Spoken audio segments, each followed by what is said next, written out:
¿Qué tal? ¿Cómo están? Buenas noches. Ya nuestro espacio habitual de puntos de vista, 20:05, cerrando esta primera semana del mes de mayo. Tenemos varios temas que compartir con ustedes en la jornada de este viernes.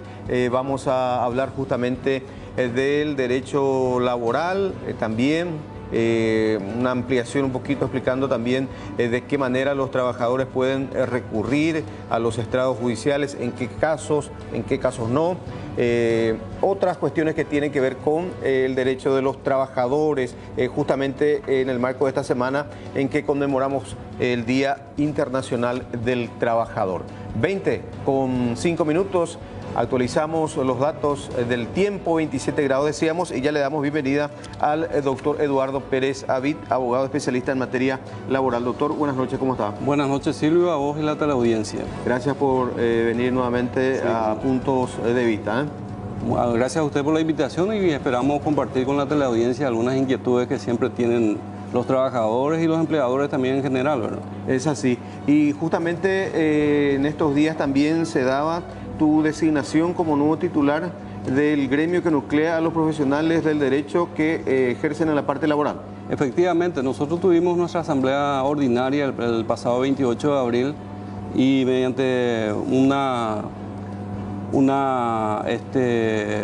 consenso de parte de los asociados he asumido la presidencia de la Asociación de Abogados Laboralistas y queremos darle un enfoque un poco más gremial ahora, no meramente científica, a la cual estuvo caracterizada últimamente. Entonces, este enfoque gremial fundamentalmente lo queremos trasladar al Poder Judicial, donde vamos a requerir que el fuero laboral de una u otra forma tenga una mayor cobertura en cuanto a presupuesto y la elección de magistrados que estén realmente especializados en el área, porque estamos teniendo muchas dificultades. Ustedes saben que el Poder Judicial, gran parte de su presupuesto se destina al fuero penal. Sí. Y el fuero penal, si bien tiene también su importancia, creemos nosotros que no es menos importante no es más importante en este caso que el fuero laboral, donde ahí se discuten todo lo que tenga que ver con las cuestiones del capital y del trabajo, la producción, lo que es el país, la producción de bienes y servicios, etcétera. Interesante. Decíamos entonces que se dio un consenso para que puedas asumir la titularidad de este gremio, que de hecho se ha constituido desde hace bastante tiempo ya y hay varias cuestiones que tiene que ir atendiendo. Efectivamente, este gremio está desde el año 77, 1977, el 22 de septiembre ha sido fundada y... En plena época de la dictadura. En plena época de la dictadura y ha tenido un papel relevante en cuanto al seguimiento a todo lo que tenga que ver con la doctrina y los principios del derecho laboral, porque el fuero laboral como doctrina es totalmente independiente de los otros fueros, de las otras materias. Entonces, en ese sentido, la asociación ha venido colaborando con la producción de documentos bastante interesantes, con cuestionamientos incluso en algunos fallos y también fundamentalmente todo lo que tenga que ver con colaborar en cuanto a la interpretación correcta de las normas. Decíamos también, doctor Eduardo Pérez Avid, que el fuero laboral es un fuero especial que tiene un tratamiento igualmente especialísimo, digamos, por las características propias que hacen al derecho de los trabajadores. ¿Qué tanto se ha avanzado en los últimos tiempos y qué aspectos de la norma, por ejemplo, habría que ir modificándose para adecuar un poco más a nuestra realidad de hoy en las empresas, en los establecimientos industriales, en las fábricas, por ejemplo? Bueno, hay que distinguir en cuanto a normas. Si bien es cierto, nuestro primer código del trabajo fue del año 61, después fue modificada totalmente en el año 93.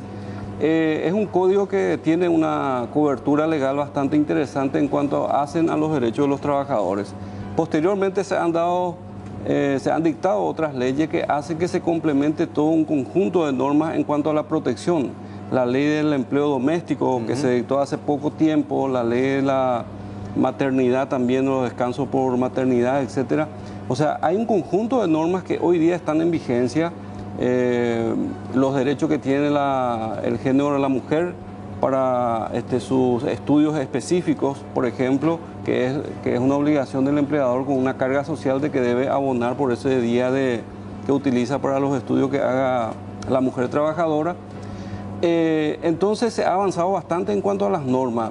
Tenemos un ministerio especializado en el área si bien es cierto, nosotros como asociación hemos sacado un documento, incluso la Asamblea ha dictado un pronunciamiento bastante fuerte contra el Ministerio del Trabajo, porque entendemos que si bien existe hoy día un Ministerio de Trabajo, sí ha habido una falencia con este gobierno que se está yendo en cuanto a la designación de las personas que deben conducir ese ministerio. Entonces, cuando el Ministerio de Trabajo, como ente administrativo, no cumple debidamente con sus labores, con sus fines, ocurre que no es considerado, no es respetado por los empleadores inescrupulosos que evaden, no cumplen con las normas laborales, no existe una política de fiscalización clara, y eso hace que el trabajador, antes que optar una política de mediación o una etapa de mediación para solucionar sus problemas, concurren directamente ya a una demanda judicial. Sí, porque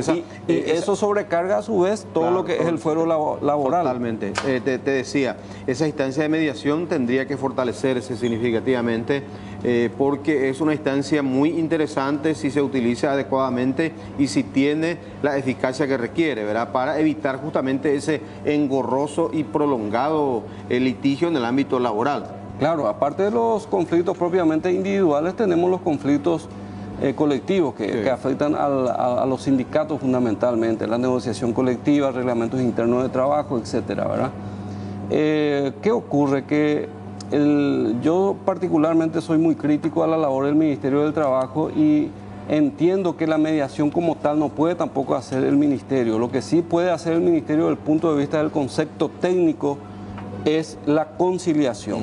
Porque tenemos que tener presente que el Estado es garante, actúa como un órgano tutelar de los derechos de los trabajadores. Entonces el Estado tiene que siempre intervenir. El Estado no puede ser un tercero en la cual no participe directamente del conflicto. El Estado siempre tiene que intervenir y conciliar conforme a las normas que regulan el conflicto determinado. Que no se está dando actualmente. Lastimosamente no se da eso. Ahora, hablaste también del aspecto de fiscalización, que es una deficiencia que se viene arrastrando desde hace décadas. Creo que no sé cuántos fiscalizadores laborales nomás tiene el Ministerio. Bueno, no pasa por la cantidad. Sí, no. Pasa por la actitud. O sea, ¿de qué me sirve tener 200 fiscalizadores si esos 200 fiscalizadores no sirven, no cumplen realmente su labor de fiscalizar y aplicar las sanciones que correspondan por incumplimiento de normas laborales? También. Ocurre que acá nosotros tenemos un grave problema en cuanto a las fiscalizaciones en general y en particular al Ministerio de Trabajo.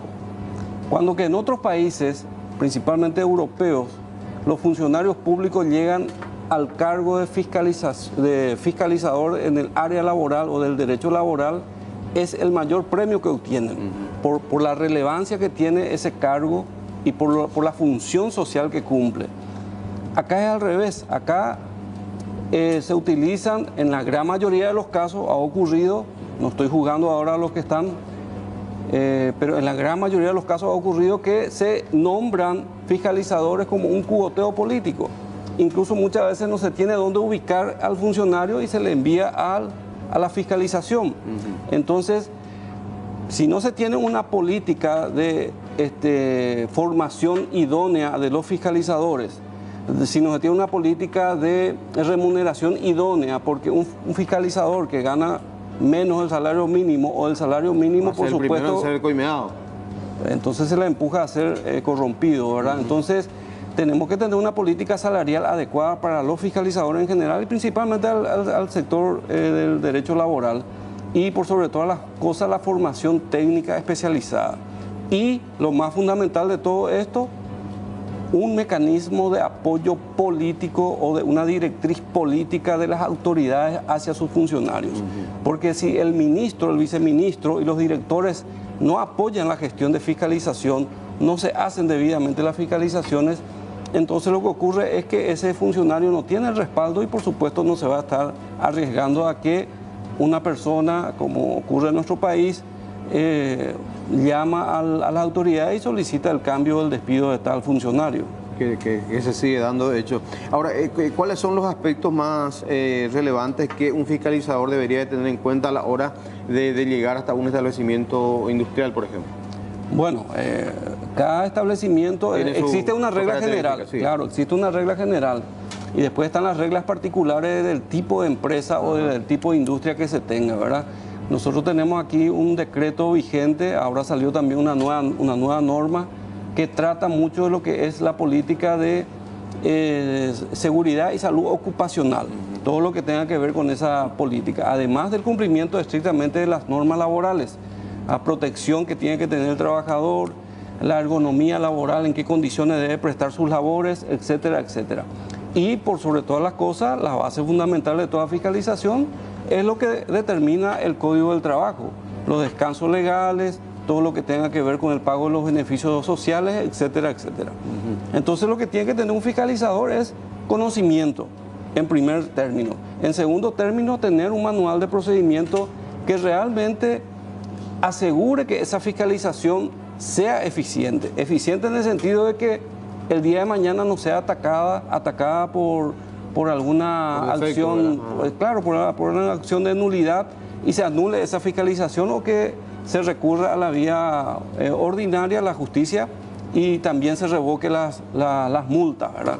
Entonces, pero más allá de las fiscalizaciones y de las multas, Silvio, entiendo yo de que debe existir a la par de un control estricto, una política de educación fuerte por parte del Estado hacia los empleadores y los trabajadores.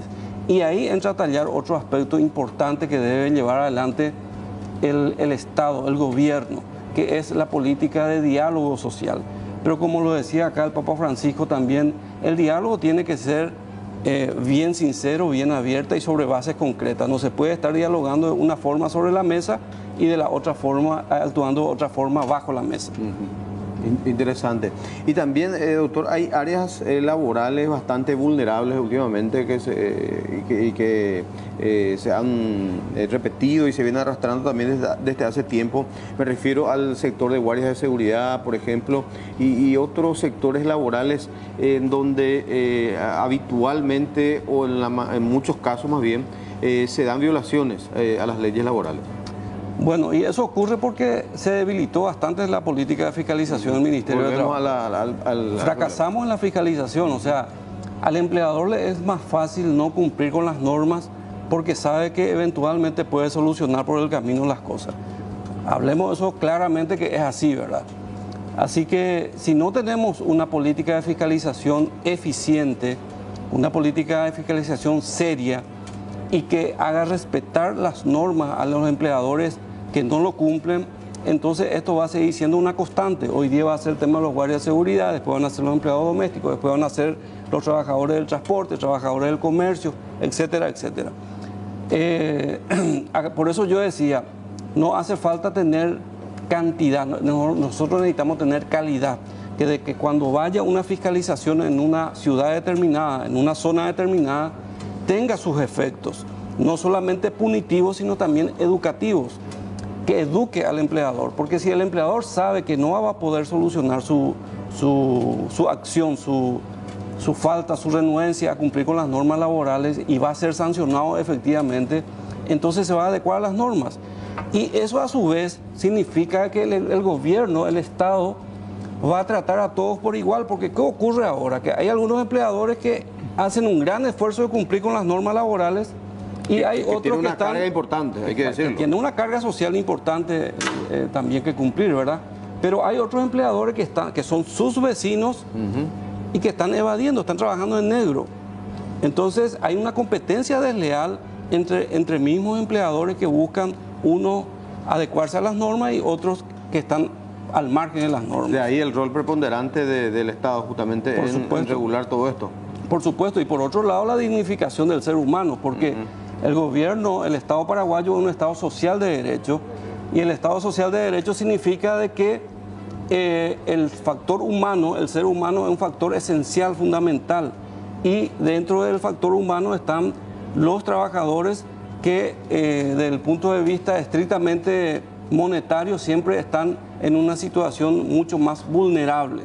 Entonces el Estado tiene que garantizar que esa persona que tenga cierta vulnerabilidad tenga el respaldo legal y el acompañamiento legal de parte del gobierno para que no haya discriminación en el trato hacia el mismo. Le decía en estos días también al director del empleo que estuvo también por aquí, hablando por ejemplo de la parte de salarial, ¿verdad? Estábamos viendo imágenes de esas tantas ferias de empleo, por ejemplo, que se realizaron a lo largo de estos años, de estos meses, donde los jóvenes, por ejemplo, tienen un serio obstáculo para acceder al primer empleo. No es fácil, de hecho, acceder a ese primer empleo. Tampoco es fácil obtener así nomás una inserción laboral. Hay mucha exigencia en el mercado, mucha competitividad y también habría que ir buscando mecanismos para que haya un equilibrio también en cuanto a la posibilidad de capacitación, de formación, de especialización, no solamente que un solo sector pueda acceder a esas maestrías, a esos cursos, por ejemplo. Así mismo, no. Nosotros tenemos que el gobierno, ojalá que este nuevo presidente que va a asumir tenga en cuenta, o por lo menos sea consciente de que la labor que pueda desempeñar el Ministerio de Trabajo es demasiado importante. El Ministerio de Trabajo, antes estaba con el Ministerio de Justicia, sí, siempre fue utilizado como un ministerio no muy preponderante. Incluso las políticas de generación de empleo se canalizan por el Ministerio de Hacienda, o el Ministerio de Industria y Comercio, sí, pero no el Ministerio del Trabajo. El Ministerio del Trabajo es, por un lado, actúa como una policía laboral para hacer cumplir las normas laborales, pero por otro lado tiene dos patas más, que es el empleo, la política de empleo y la seguridad social, que es otro aspecto también que podemos discutir muchísimo esta noche. O sea, si este Ministerio de Trabajo, con gente idónea en los cargos y con una política de Estado de que realmente tenga que realizar sus labores conforme a su normativa legal, puede hacer muchas cosas en las tres áreas: laboral, empleo, seguridad social. Y con una gran política de diálogo social puede solucionar muchos conflictos de carácter social entre los sectores. Porque hay que entender que a muchos empleadores les desagrada esta política, hasta esta falta, esta carencia de política de control de parte del ministerio. Porque el sector empleador que cumple realmente tiene una carga, el sector formal que cumple realmente tiene una carga muy fuerte en cuanto a cumplimiento de beneficios. Y el que no cumple se está enriqueciendo indebidamente a favor de, digamos, perjudicando a ellos, ¿verdad? Ocurre justamente con el tema de aporte obrero patronal para el IPS, por ejemplo, ¿verdad? Que hay, hay grandes aportantes, así como hay, digamos, tanto del sector empresarial como el sector obrero, y un sector que, como vos estás diciendo, de repente ni siquiera se conoce que esté aportando, ¿no? Allí también hay un déficit en cuanto al sistema de control por parte del IPS. Otro punto que en algún momento también se tiene que ir optimizando. Claro, porque acá nosotros somos conscientes de que el sistema de salud público ya no da más el sistema de salud público. Entonces, ¿cuáles son las esferas, digamos, en la cual ese sistema colapsado puede ir de alguna forma quedando más alivianada? Y es la esfera de la seguridad social. El seguro social, el IPS, que en este caso es la que abarca para el sector privado y algunos que otros entes autárquicos, ¿verdad? Tiene que ser de alguna forma tomada en serio también por el mismo gobierno, porque por más que sea una entidad financiada por trabajadores y con aporte de empleadores, el que finalmente toma la decisión política es el gobierno. Pero ¿qué ocurre? Que el gobierno, ¿cuánta gente especializada en seguridad social existe dentro del gobierno? Primera cuestión. ¿Cuánta gente especializada existe en el Parlamento, donde se adoptan medidas populistas que van perjudicando cada vez más a IPS? IPS hoy día no puede cumplir con la cobertura que realmente requiere 1.300.000 personas que están dentro del seguro. Entonces, volvemos a lo mismo, ¿verdad? Si nosotros no tenemos una política de Estado en cuanto a trabajo, empleo y seguridad social, este sector, este segmento enorme que tenemos, es un motor de la economía, que es el que mueve la economía. Totalmente. Y el que sostiene la economía del país, no va a tener la importancia debida, o no se le va a tomar como debe ser. Así mismo. Tenemos un material justamente que da unas cifras bastante interesantes respecto a los niveles de empleo, subempleo y desocupación en nuestro país. Compartimos.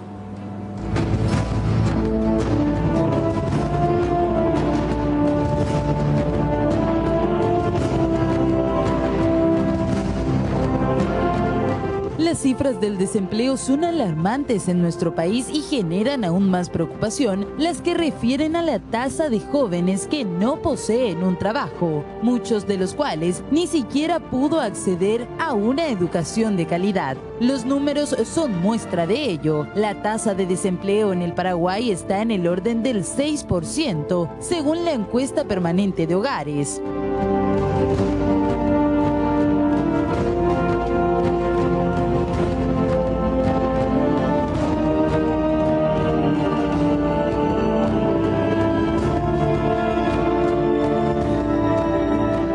Esta cifra es baja en términos generales, sin embargo, si se toma en específico el desempleo juvenil, se estaría hablando del doble. Un 12% de paraguayos jóvenes de entre 15 a 29 años no acceden siquiera al primer empleo. Esta cifra se agrava aún más si hablamos de la población femenina y todavía más si son mujeres que viven en la zona rural. Para ellas, el trabajo fuera del hogar prácticamente no existe.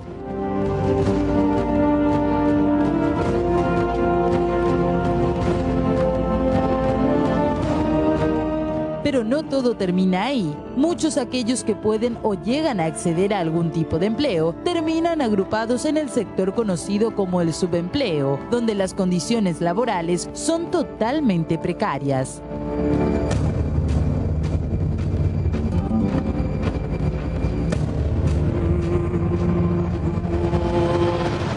La organización Acción Paraguay nos habla de las siguientes cifras. 3/4 de la juventud de nuestro país no tiene beneficios en el trabajo supuestamente formal que desarrollan. Solo el 49,3% tiene algún tipo de contrato. De ellos, el 55,6% de los jóvenes en el área urbana poseen un contrato, pero en la zona rural la cifra disminuye. Solo 31% de los jóvenes del interior posee un contrato con su empleador.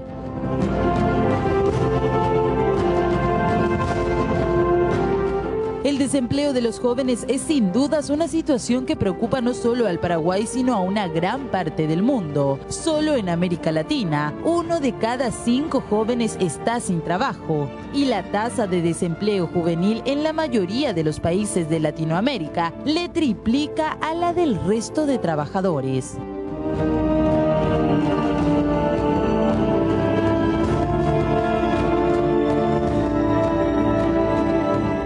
Pasábamos así un poquito algunos números, algunas cifras que hacen a la realidad sobre empleo, desempleo en nuestro país. De hecho, es uno de los aspectos que también deberá enfrentar con seriedad las nuevas autoridades que asuman para tratar de bajar el índice de desempleo y de subempleo, Eduardo. Claro, la cuestión de empleo se ataca de dos formas. Por un lado, la creación de fuentes de empleo, valga la redundancia. Para eso tiene que existir una política clara del Estado en cuanto a la inversión que hace el sector privado, seguridad jurídica, la protección de algunos productos que muchas veces son perjudicados por el contrabando también. O sea, tiene que tener una política de protección jurídica y facilitar también algunos aspectos que hacen a que algunas zonas hoy día despobladas o desoladas, por así decirlo, de fuentes de trabajo, lo adquieran. Nosotros no podemos más centrar toda nuestra política gubernamental en lo que hace solamente Asunción Central y algunos puntos estratégicos de la República. Tenemos que buscar que haya una diversidad de creación de fuentes de empleo, fuentes de trabajo en diferentes ciudades del interior. Y por otro lado, estos jóvenes tienen que tener una política ya adecuada de formación profesional estando ya en los colegios. Los colegios técnicos tenemos que tratar de fortalecerlo, ¿verdad? Y por otro lado también buscar la manera de que exista una política adecuada en cuanto a subvencionar o de alguna forma subsidiar a algunas empresas, algunos empleadores que estén otorgando el primer empleo, porque el primer empleo es el que más cuesta para el adolescente, para el joven. Entonces, eso requiere incluso realmente... para un profesional egresado universitario. Por supuesto, por supuesto. Y se ha hecho el caso muy particular, ¿verdad?, de un sobrino que hace 3 años se recibió de ingeniero agrónomo en la UNA y no consigue laburo. Así es, así es. No, tremendo es. Y por otro lado también las facultades, tocando el tema de las facultades, nosotros tenemos una generación bastante importante de profesionales que rayan incluso, a pesar de tener título universitario, en alfabetismo funcional. O sea, tenemos que tener una política de Estado en diferentes frentes, de tal forma que podamos llevar adelante una política educativa, profesional y por otro lado la generación propia de las fuentes de trabajo. Totalmente.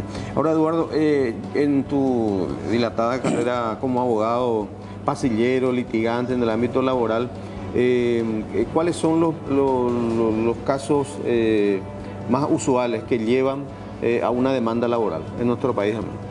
Y lo que más sobresale son los despidos injustificados, ¿verdad? Ocurre que los empleadores también tienen un déficit en ese sentido, una adecuada orientación o asesoramiento laboral de parte de especializados en el área y cometen algunas arbitrariedades o no se protegen debidamente desde el punto de vista jurídico y despiden al trabajador o a la trabajadora. Hoy día, por todas las fuentes del derecho que tenemos dentro del derecho laboral, empezando por la propia Constitución Nacional, cualquier trabajador, o sea, todos los trabajadores tienen derechos amparados por normas. Entonces, ese trabajador hoy día ya no deja de reclamar. Y si no reclama ante la autoridad administrativa del trabajo, ya directamente lo hace en tribunales. Y lo más común, lo más típico son fundamentalmente los despidos. Vamos a hablar un poquito, vamos a hacer un corte ahora, vamos a hablar a la vuelta de la pausa, justamente de esos trámites que tanto tiempo llevan, qué carga también representa para el trabajador sostener una demanda en los tribunales y sobre todo también sus derechos, cuáles son los principales. ¿Te parece? Sí, sí. Hacemos un corte, venimos en instantes.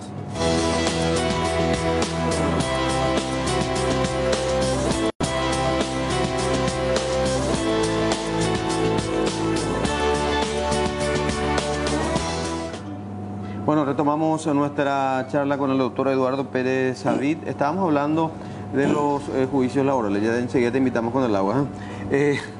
Decime, en cuanto a los trámites que eso llevan los tribunales, las demandas se plantean de acuerdo al lugar, en este caso, al lugar donde el trabajador está prestando servicios o esté trabajando, en este caso. De eso me gustaría conversar un poquito en esta parte, Eduardo, sobre todo a partir de la instalación también de industrias en el interior del país. ¿Cuál es la jurisdicción para una demanda laboral, por ejemplo? Bueno, normalmente... ¿Cómo se determina? Normalmente es el lugar de la celebración del contrato de trabajo, en primer término. Si la empresa, pero dice también el Código Procesal del Trabajo de que es adopción del trabajador. Ajá. Por ejemplo, si la empresa tiene varias sucursales o agencias, entonces si el trabajador vive en una ciudad del interior, pero la sede central de la empresa está aquí en Asunción, él puede optar a demandar en su lugar de residencia.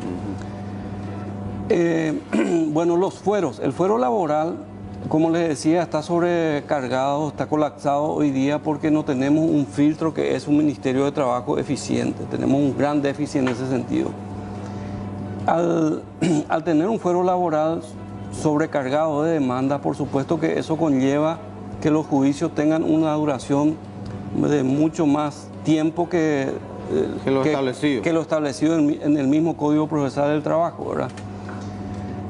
¿Qué ocurre con un juicio que se prolonga? Que el trabajador pierde su capacidad adquisitiva también, porque no es lo mismo reclamar hoy día 5 millones y que te condenen, que salga una resolución favorable sobre ese monto hoy, que de aquí a 10 años.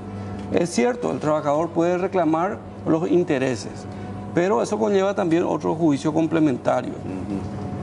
¿Qué ocurre? Que en el fuero laboral estamos teniendo un gran inconveniente de una falta de apoyo decidido de la Corte Suprema en este punto, y donde fundamentalmente tenemos los jueces que administran varios fueros. Fuero civil, los famosos jueces multifueros. Los famosos jueces multifueros. Y eso hace que estos jueces no tengan la capacidad necesaria de una correcta interpretación de las normas del derecho laboral, que se rige por sus propios principios teóricos y normas establecidas. Aparte que el derecho laboral no solamente se circunscribe hacia lo que es las normas locales, sino también existen normas de carácter internacional, que son los convenios internacionales firmados con la OIT, donde Paraguay tiene casi 30 convenios hoy día ratificados. Ese conjunto de normas hace que una correcta interpretación en cuanto al derecho reclamado necesite de jueces especializados en el fuero. Y al no tener jueces especializados, ocurre que muchas veces se dictan resoluciones que no llevan en cuenta realmente lo que el trabajador está reclamando y lo que le corresponde.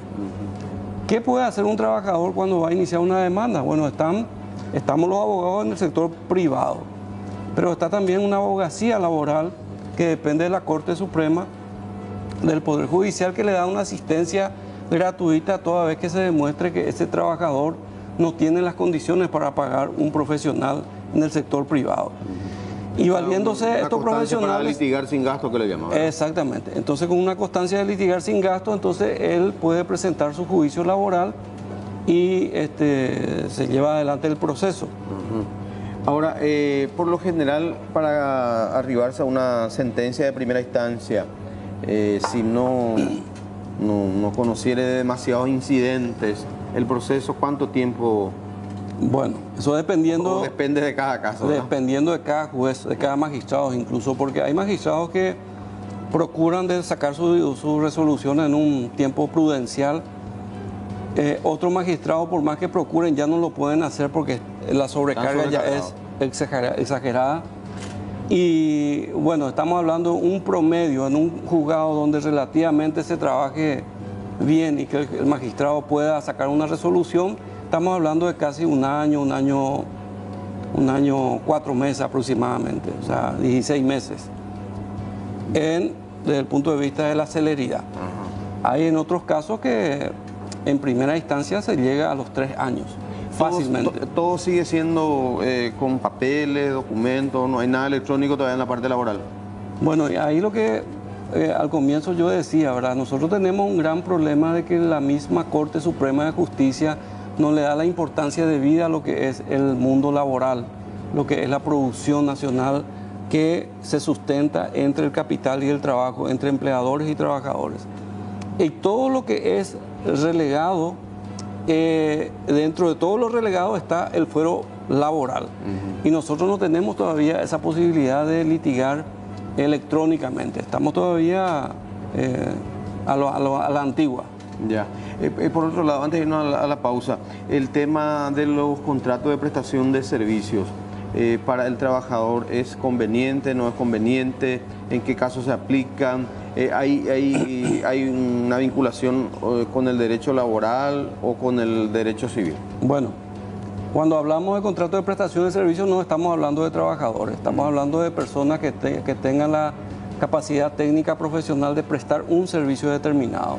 Entonces, no podemos relacionar contrato de prestación de servicios con trabajadores en relación de dependencia. Vamos a partir de esa base. Contrato de prestación de servicios se rige por el derecho común, que es el derecho civil. Contrato de trabajo se rige por el derecho laboral y se trata de la relación de dependencia. Ahora, cuando se pretende hacer fraudes laborales de algunos empleadores es que se intenta hacer firmar o se hace firmar contrato de prestación de servicio a un trabajador en relación de dependencia. ¿Cuáles son las características de la relación de dependencia? El trabajo debe ser continuo, o sea, un trabajo de todos los días dentro de la empresa. El código establece que en esos casos, si el trabajo es continuo, permanente, es de todos los días, Entonces ese tipo de trabajo no puede ser de prestación de servicio de ninguna manera.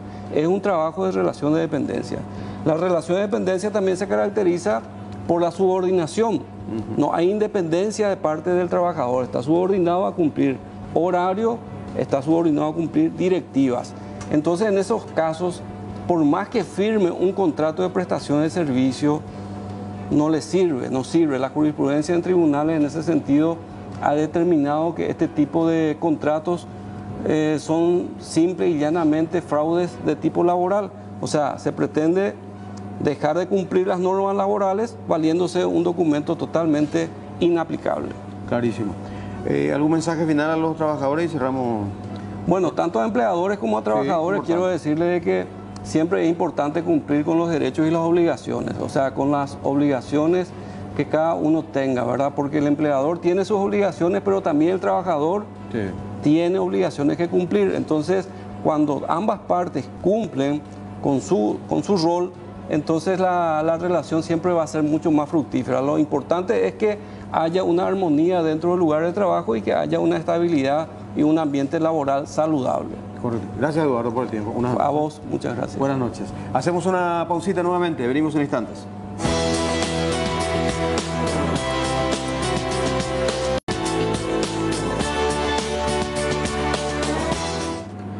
De vuelta con ustedes en Puntos de Vista. Ya hace rato estuvimos anticipando en el noticiero central esta noticia que va a afectar a muchos sectores, ya que a partir de mañana se contempla un aumento en el precio de los panificados. Ya desarrollamos este tema enseguida con nuestra invitada.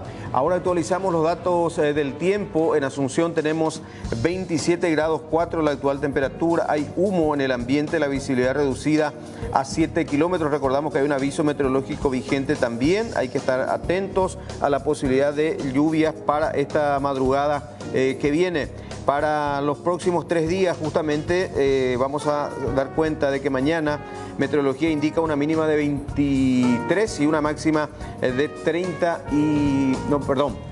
Para mañana una mínima de 22 y una máxima de 29. Para el día domingo una mínima de 21 y una temperatura máxima de 32 grados con posibilidad de precipitaciones dispersas. Pero repito, hay que estar atentos al aviso meteorológico para que vaya actualizándose de manera constante respecto a la condición del tiempo en nuestra capital y área metropolitana principalmente.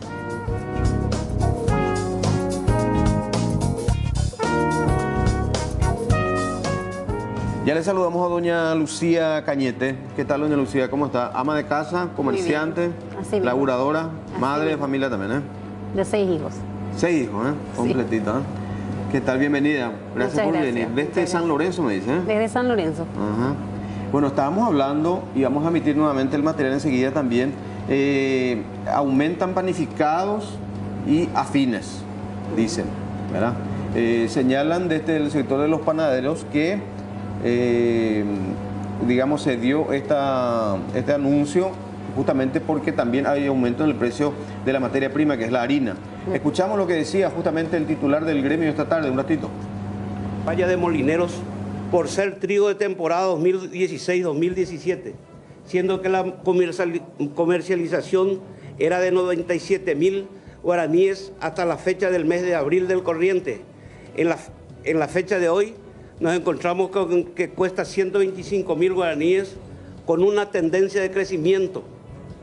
Hoy atentando contra la economía no solo de los colegas industriales, panaderos y afines, sino de toda la ciudadanía paraguaya.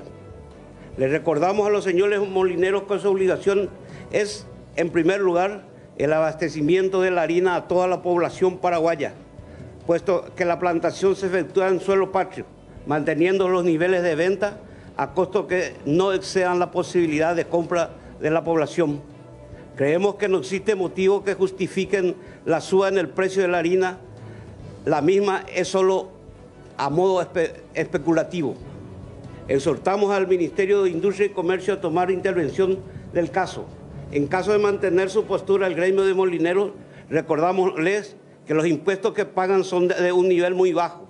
En este momento, los mismos siguen pagando el IVA al 5%, mientras nosotros los industriales panaderos pagamos el 10%.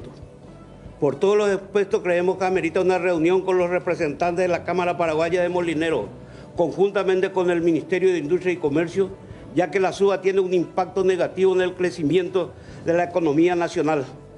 Esto está aumentando la canasta familiar, señores. El pan es parte importante de la canasta familiar, por lo tanto debemos mantener un costo bastante bajo. Ante esta suba es inevitable los reajustes de los precios de los productos derivados de la harina y que seguro tendrán impacto directo en la inflación, del cual los industriales panaderos y fideeros no somos culpables. Creemos que en este mismo momento estaría ya por los 5%. Hay una usina de rumores en el cual dicen que la harina aumentaría la próxima semana 10.000 o 15.000 guaraníes más, llegando inclusive a 165.000 guaraníes. Esto para nosotros es como una bofetada a todo el pueblo paraguayo, en especial a los... Bueno, parte de lo que decía el presidente del gremio de panaderos y fideeros, recomiendan un aumento del 5% porque la harina también sufrió un importante incremento. Sube la harina, automáticamente suben los panificados. En tu caso, por ejemplo, ¿en qué incide en tu estructura de costos, en tu trabajo diario? Y yo creo que como todos, ¿verdad? Tenemos un presupuesto, sí, en lo que podemos utilizar, ¿verdad? Y al subir la harina, yo estoy segura que atrás de la harina sube todo, ¿verdad? Porque y con la harina es prácticamente en la casa de quien falta un pedazo de pan, ¿verdad? O sea, hablamos de siempre que en el hogar, ¿verdad? El pan, pero ¿qué pasa? La harina es lo que utilizamos para todo. En mi caso, por ejemplo, yo hago bocaditos dulces y salados, ¿verdad? Sí o sí. Entonces, sí o sí tengo que usar harina, ¿verdad? ¿Y qué pasa? Yo no puedo tampoco elevar demasiado el costo porque nadie tampoco tiene para pagar, ¿verdad? Y al subir esto yo tengo que subir mis productos, ¿verdad? Entonces, si sube la harina, yo digo que el gobierno tiene que alzar el sueldo también, ¿verdad? Porque, ¿qué pasa? Realmente es un golpe para cada hogar paraguayo nuevamente. Sin dudas. ¿No se esperaba este aumento? ¿O? Para nada, para nada. La verdad que como estábamos en el tema de las elecciones, qué sé yo, había muchas promesas, ¿verdad? Y sin embargo, creo que rápidamente está subiendo las cosas, ¿verdad? Y afecta muchísimo en el hogar. Yo soy mamá de 6 hijos, en mi casa no puede faltar, tengo que trabajar. Estoy en mi casa, yo soy ama de casa, trabajo en casa, haciendo cosas así, ¿verdad? De bocaditos dulces, salados, y afecta muchísimo. ¿Vos la materia prima compras de algún revendedor? ¿Te vas a buscar en el abasto, por ejemplo? ¿Cómo hacer? Yo busco en los comercios donde se pueda conseguir más barato, ¿verdad? O sea, así porque tengo que comprar una cantidad, ¿verdad? Porque comprando de la despensa nomás o en el súper es un poco más elevado otra vez, ¿verdad? Entonces, hoy, por ejemplo, me quedé sin harina, ¿verdad? Y al comprar de mi barrio ya el precio es muy elevado. Y ya tu margen de ganancia se reduce. Se reduce completamente, se reduce y tampoco no se puede vender caro, ¿verdad? Porque no... Aparte hay mucha competencia también. Hay mucha competencia, así mismo. Bueno, tenemos que hacer una ultimísima pausa, ¿está bien? Venimos con la pausa de vuelta.